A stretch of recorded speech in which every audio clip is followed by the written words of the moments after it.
किसी भी औरत के जिस्म के वो कौन से 3 हसास तरीन हिस्से हैं जिनको अगर हम छू लें तो औरत हम बिस्तरी के लिए तड़पना शुरू कर देती है। नंबर 1, औरत की शर्मगाह को छूना। किसी भी खातून की शर्मगाह उसके जिस्म का हसास तरीन हिस्सा होती है।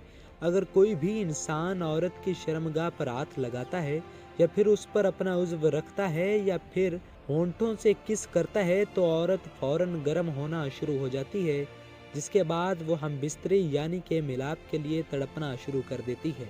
नंबर 2, औरत के पस्तानों को छूना।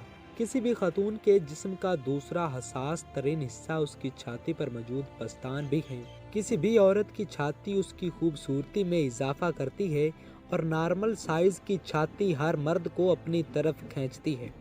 अगर आप हम बिस्तरी करना चाहते हैं तो आपको औरत की छाती को 5 से 7 मिनट लाजमी चूसना चाहिए, जिससे वो फौरन गर्म होना शुरू हो जाएगी और फिर हम बिस्तरी के लिए तड़पेगी। नंबर 3, औरत के होंठों को चूमना।